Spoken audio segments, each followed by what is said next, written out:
Hello வணக்கம் மக்களே. இன்றைக்கி நம்ம பார்க்கக்கூடிய இந்த வீடியோவை ஸ்பான்சர் பண்ணுறது நம்ம பைமோட் அப்ளிகேஷன். இந்த பைமோட் அப்ளிகேஷனை உங்கள் மொபைலில் டவுன்லோட் பண்ணி உங்கள் வீட்டுக்கு தேவையான கிராசரி ஜாமான்களை வாங்கி பயன்பெற்றுக்கோங்க. ஓகே, வீடியோக்குள்ளே போவோம். இன்றைக்கி நம்ம பார்க்கக்கூடிய டாபிக் பிர்லா அவர்களின் வரலாறு.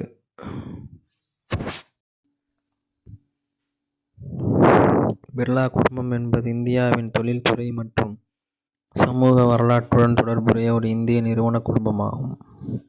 அடித்தளங்கள்: பிர்லா குடும்பம் பனியா வைசிய வணிகர்களின் மகேஸ்வரி சமூகத்தை சேர்ந்தவர்கள். அவர்கள் மர்வாரிகள், ஏனெனில் மரபுப்படி ராஜஸ்தானை சேர்ந்த வணிகர்கள் மர்வாரி என்று அழைக்கப்படுகிறார்கள். இந்த குடும்பம் வடகிழக்கு ராஜஸ்தானில் ஷேகாவதி பகுதியில் உள்ள பிலானி நகரத்தை சேர்ந்தது. அவர்கள் இன்னும் பிலானியில் உள்ள பிர்லா ஹவேலி என்று அழைக்கப்படும் தங்கள் மூதாதையர் இல்லத்தில் பராமரித்து வருகின்றனர்.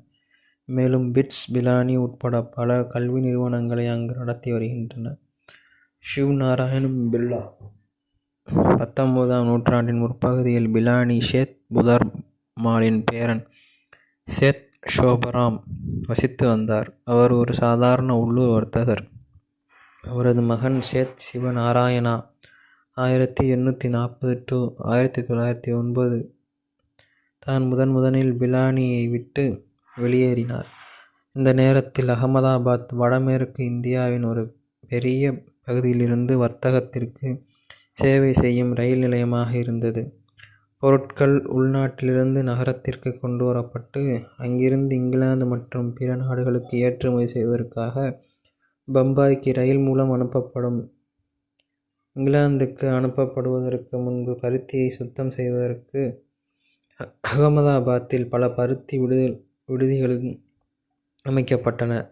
இந்த பருத்தி வர்த்தகத்தில் பங்கேற்க ஆரம்பகால இந்திய வர்த்தகர்களில் சிவநாராயண பிர்லாவும் ஒருவர். பின்னர் பிரிட்டன் சீனாவுடன் அபின் வர்த்தகத்தை தீவிரமாக வளர்த்து இந்தியாவில் பாப்பி சாகுபடியை வளர்த்தது. பொருத்தமான மண் மற்றும் காலநிலை காரணமாக ரத்லம் மண்ட்சௌர் பகுதியில் பிரதான பாப்பி பயிர்கள் நிலமாக மாறியது. ஷிவ் நாராயணம் பிர்லாவுக்கு அவரது வளர்ப்பு மகன் பால்தியோ தாஸ் பிர்லாவும் சீனாவுடன் அபின் வர்த்தகம் செய்வதன் மூலம் மகத்தான செல்வத்தை ஈட்டினர். மேலும் இது குடும்பத்தின் செல்வத்திற்கு அடிப்படையாக அமைந்தது. வளர்ந்து வரும் செல்வந்தனுடன் நம்பிக்கையுடன் ஷிவ் நாராயணம் பிர்லா மதிப்புச் சங்கிலியை மேம்படுத்தி சீனாவுடன் அபின் வர்த்தகம் செய்வதற்காக மற்ற மார்வாடி வர்த்தகர்களுடன் கூட்டாக சரக்கு கப்பல்களை வாடகைக்கு எடுக்கத் தொடங்கினார். இதனால் பிரிட்டிஷ் இடைத்தரகர்கள் புறக்கணித்தார்கள். இதை எளிதாக்க அவர்கள் 1863 பம்பாய்க்கு குடிபெயர்ந்தனர். பல்தியோ தாஸ் பிர்லா. ஷிவ் நாராயணம் பிர்லா வாழ்க்கையில் ஒரு பெரும் துயரம் இருந்தது. அவருக்கு குழந்தைகள் இல்லை. 1880களின் முற்பகுதியில் ஷிவ் நாராயணன் தனது வர்த்தக நலன்களின் பொறுப்பை தனது வளர்ப்பு மகன் பல்தியோ தாஸ் பிர்லாவிடம் ஒப்படைத்தார். அவர் பம்பாயில் தளமாக கொண்ட ஷிவ் நாராயணம் பால்தியோ தாஸ் என்ற வர்த்தக இல்லத்தை நிறுவினார். அவரது மகன் பால்தியோ தாஸ் பிர்லா கல்கத்தாவுக்கு குடிபெயர்ந்து 1887 பால்தியோ தாஸ் ஜூகல் கிஷோரை நிறுவினார். பால்தியோ தாஸுக்கு பிறகு 4 மகன்கள் ஜூகல் கிஷோர், ராமேஸ்வர் தாஸ், கன்ஷியாம் தாஸ் மற்றும் பிரஷ்மோகன். 1917ஆம் ஆண்டு பல்தியோ தாஸுக்கு ராஜ் பகதூர் பட்டம் வழங்கப்பட்டது. 1920ஆம் ஆண்டு அவர் தொழில்களில் ஓய்வு பெற்று பனாரஸில் மதப் படிப்பை தொடரத் தொடங்கினார். 1925ஆம் ஆண்டு பீகார் மற்றும் ஒரிசா அரசாங்கத்தால் அவருக்கு ராஜா பட்டம் வழங்கப்பட்டது. பனாரஸிலிருந்து பல்கலைக்கழகத்தால் அவருக்கு டி.லிட் பட்டம் வழங்கப்பட்டது.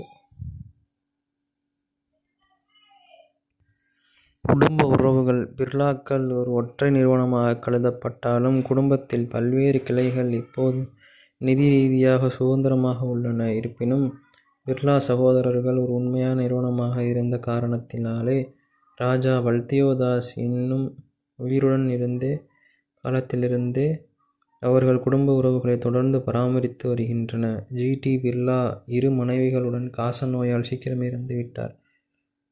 அந்த காலத்தில் இது ஒரு பொதுவான நோயாக இருந்தது. அவரது சகோதரர்கள் பிரிஜ் மோகன் மற்றும் ராமேஸ்வர் தாஸ் பிர்லாவின் குடும்பங்கள் அவரது குழந்தைகளை வளர்ப்பதில் உதவின. யாஷ் பிர்லாவின் பெற்றோர் விமான விபத்தில் இறந்தபோது பிரியம்பாத் பிர்லா அவரை பராமரிக்க உதவினார். குடும்பப் பெயரை காப்பாற்றுவதற்காக கடன் வழங்குனர்களுடன் நிதி பிரச்சினைகளை சமாளிக்க குமார் மங்கலம் பிர்லா தனது சொந்த வளங்களை செலவழித்ததாக கூறப்படுகிறது. இப்படியாக டாட்டா பிர்லா வர்த்தக ஜோடி. பல தசாப்தங்களான இந்தியாவின் அதீத செல்வம் டாட்டாக்கள் மற்றும் பிர்லாக்களுடன் தொடர்புடையது. இவர்கள் இடைப்பட்ட காலத்தில் கூட்டு தொழில் செய்து இந்தியாவின் மிகப்பெரிய பணக்காரர்களாக வளர்ந்தனர். பின்னர் இருவரும் பிரிந்தனர். இதுவே பிர்லா அவர்களின் வரலாறாகும். நன்றி, வணக்கம்.